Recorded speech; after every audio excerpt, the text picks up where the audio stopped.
Closed both ways at Belsize Road, that's following an accident. We've also got the A30 London Road, that's closed northbound from the A315, which is the Clockhouse roundabout.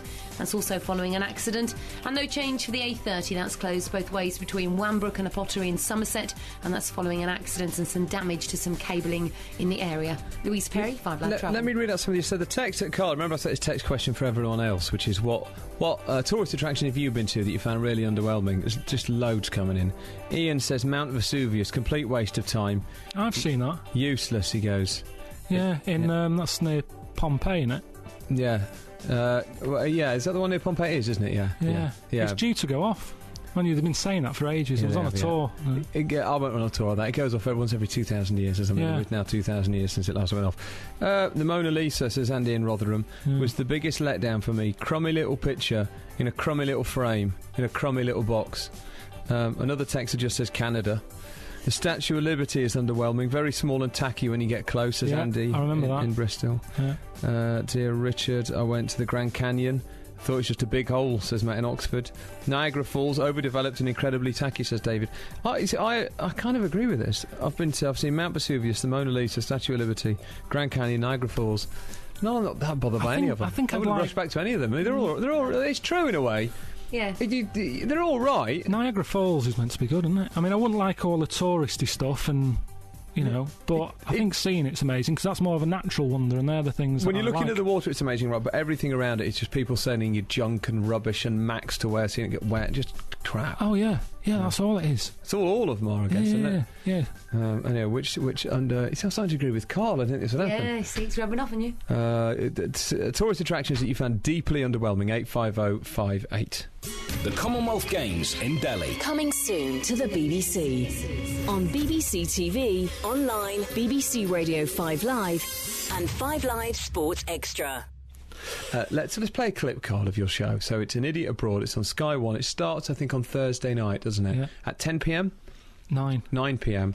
This is you in China. The first episode is China, where you go through the Great Wall. And this is a clip of you struggling with China's public toilets. You are kidding me. Have you seen this? Have you seen the things? There's no doors or anything. As soon as you open the door, you could just get a full view of someone. I mean, if it was here, it's more understandable, isn't it? Because you'd be sat here, and at least people come in and you'd sort of go, I'm in this one. But it's a bit weird to just sort of wander in and... I mean, they've made this bit, why not just finish it off and put a door on it? They've done the hard bit. A couple of hinges and a door. And there's no toilet paper.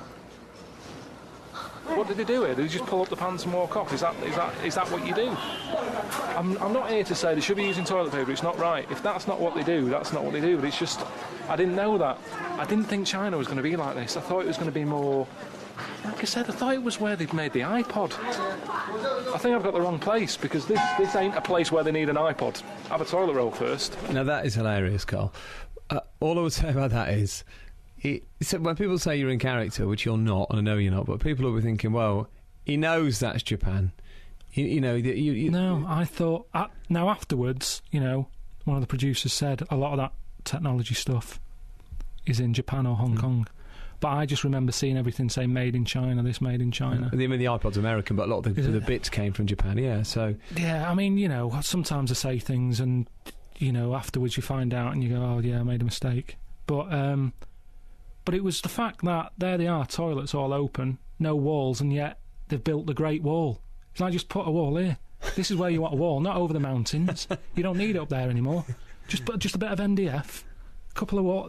It's little things like that. And even though some people will go, toilet humour, but it's important. When you're used to a certain way of living, I think most people listening would say, yeah, when you go on holiday, you do sort of worry about toilets and the food and all the rest of it. Yeah. You see, I've seen the preview show, I've seen various clips, and then the one I've seen in full is the first episode of The Great Wall. And I watch it thinking, right, I'm going to watch it. It'd be fun to watch Carl's take on this. He's a bit of a little Englander. I'm a little bit more broad-minded when it comes to travel, and I find myself not expecting to agree, but to laugh. And every now and again you do say something that I find myself nodding at. For example, you're standing on the Great Wall of China and you went, look, we can see it for, it goes on for miles, but so does the M6. And as you said that, I did think, well, there's, Yeah. there is something in that. And honestly, I didn't want to go there just having a go at it, because, anyone can do that and it's boring. But I went, I saw it, and I really, I wanted to like it. That's what I'm saying about the Taj Mahal thing. That's the one where it was like, actually, this is pretty good, this. It's amazing they went to so much trouble. It annoyed me that it was built for, like, a dead body. Considering the place I was staying in India, it was grim. And yet here's this amazing building with a dead body in it, and that annoyed me. But the actual, when you look at it, you go, that is an impressive... Have you ever seen it? It's all like symmetrical. I've never been to it, but I've seen pictures of it. You stand in a place and everything is symmetrical. Like, if there's a little diamond on that side, you go to that side and exactly the same place, little diamond. See, this one's got you. Yeah. That's what a normal tourist would say. Yeah, I think so. But it was... I don't know if I'd recommend it to people to go all that way to see it. That's the thing. Because India just... It's the maddest place. Mad. What do you mean it's mad? Whereabouts did you go, apart from the Taj Mahal? Well, we landed, and then we went to New Delhi, which is a bit of a... Tell me about New Delhi. Tell me what you thought of New Delhi. Well, it's not fair that they say New Delhi, because there's nothing new there. Do you know what I mean? It's like saying a new town. It's like, hang on, who are you kidding? There's nothing new here. And then we went from there to Old Delhi. Now, New Delhi wasn't that great, so I was thinking, why are we going to Old Delhi? And then we ended up staying in a place there, at this lad who I met, stayed at his place. But what I mean is, with India, it's just... Everywhere you look, if you look for long enough, you see something mad. Instead of rushing around, trying to find things that are mad, just stand still. And the things you see... Do you mean things that are depressing or everything, or weird? Everything. Honestly, yeah, depressing, funny, interesting. To me, it was like, do you know, like a Dyson vac? You look at a carpet and you go, that's clean, and then you vac over it with a Dyson, and it brings up loads of stuff, and you go, I didn't even know that was there. Yeah. That's India. You go, that's quite a normal scene there that I'm looking at, and then you keep looking and you just see odd stuff.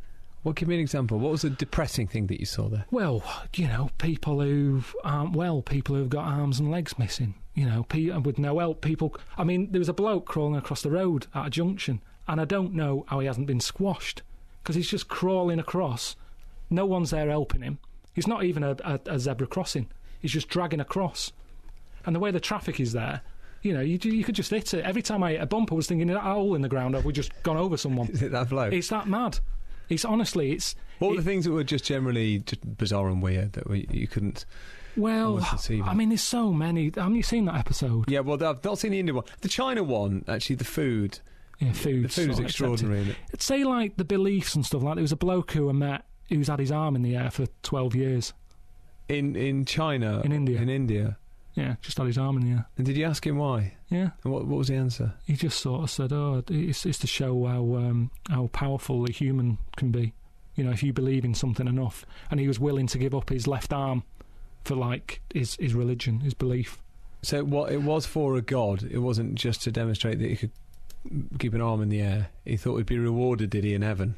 That's what God he would be thought, impressed with his sacrifice. Yeah, and to sort of say, life's more important than having, all the stuff we sort of enjoy. He's prepared to give up his left arm. I don't know if he was... See, it was weird because I offended him, apparently. It's not in the programme. But I asked a couple of questions. I sort of said, were you left-handed? Because to me, that's a difference. It's like, has he even given up the fact that he's not able to write anymore? It's not a bad question. Yeah. He's actually given up the more powerful arm. And the bloke who was with said, don't ask him that, it's offensive. I said, what? I'm just asking him. Why is that offensive? Why was it offensive? He just said, don't ask him, he's like a mystical man, this. You can't go asking him if he was left or right-handed. All right, then. And then I said, what was the last thing he did with that arm before he gave it up? That's a great question. What was the answer? He said, don't ask him that. I don't know. It's great. But that's the thing. It's like, it's the same thing with the wonders. You're not allowed to ask certain things because it's seen as being, you're being down on it or you're having a go at something. It's not. It's just a question. I don't want to go around offending people. There's nothing good about that. Yeah. I'd hate it if it did offend him. But it was just a question. When I saw him, that's what I wanted to ask. But can't ask him that. It's a special person. Because if I was going to put my left arm in the air for the rest of my life, you remember. Yeah. Well, yeah, and I reckon on the day before, I'd do a lot of things with my left arm. Give it like a big day out. Juggle. get it to do lots of things. Yeah. Do something. I mean, if everyone followed his example in the world and put the left arm in the air permanently, we wouldn't really get very far, would we? Well, it'd be a nightmare for cab drivers. You'd be flagging them down. There's loads of questions to come in for you, Karl. Karl Pilkington is here. Phil in Leicester. Could you please ask Karl if we can expect him to get involved with his favourite species of monkey in this new series? That's a reference to monkey news, I assume, in the podcast. There was a few monkeys knocking about, but I was told not to go near them. I'd had an injection to protect me from dirty chimps before I went. I didn't even know that was a problem anywhere. I knew I had to have rabies. I knew I had to have typhoid. And she kept sticking different things in my arm. I was going, hang on, what? I was like Zammo. You know what I mean? I was on all sorts of stuff. They were just sticking loads of injections in my arm. And the last one I went, is there any more of these? What's that for? And she said, oh, dirty chimps. It's like, what? She said, yeah, it's a problem in some of the places you're going to. And at that point, I was thinking, but I'm just going to built-up areas where normal tourists go. What? How's a chimp going to get to you? Yeah. Yeah, where am I going? So I did see a couple, and I saw like a sloth that I really wanted to pick up, but they said don't, they're full of germs and stuff. I really. And you hadn't had your sloth injection? No. So you had your dirty sloth injection?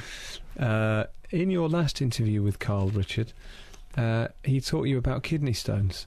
What recent medical condition does he have to enlighten us about? Says somebody anonymously on the text. I think we have had a chat about kidney stones when you've been on the radio with me in the past. It's just restless leg syndrome at the moment. What was that?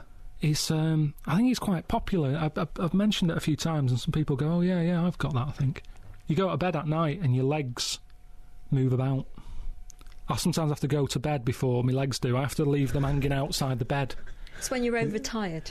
Is that right? Yeah. You've diagnosed. You've heard of restless legs. So if you're overtired, that's what happens when you go to bed. Your legs like twitch. That doesn't happen. I've seen babies do that. Babies kick the legs around. Adults, if your legs are like they're twitchy when you go to bed, you're overtired. I went to bed last night about 10:30. That's not late. Yeah. Listening to Karl, you don't really go out much. You're not a big drinker. There's no reason to be overtired. Well, I'm telling you. Is that what it is? Telling you now. Oh, there you go. Start going to bed about 9. Yeah, but God, what sort of life is that? No, do less, lounge about more. You won't be overtired. I think I walk too fast. There you go. Thank you. Let's. We're not going to resolve this leg issue now. Let's move on. Let's go to the news. Come back and talk some more, Karl. We'll read you more questions that come in from the listeners, and we'll talk. Is this more what they want to hear about, though? Yeah, you've got Jude Law coming in a bit, and he's talking about leg problems and. Is this entertainment? I think a lot of people will be hopefully nodding along, going, "Yeah, I have to put myself to bed before my legs as well." I know what he's on about. Mm-hmm. Yeah. Well, I might ask Jude if he's ever had restless leg syndrome later. Yeah. Right. Any questions for Karl, or if you've got a similar problem? 85058.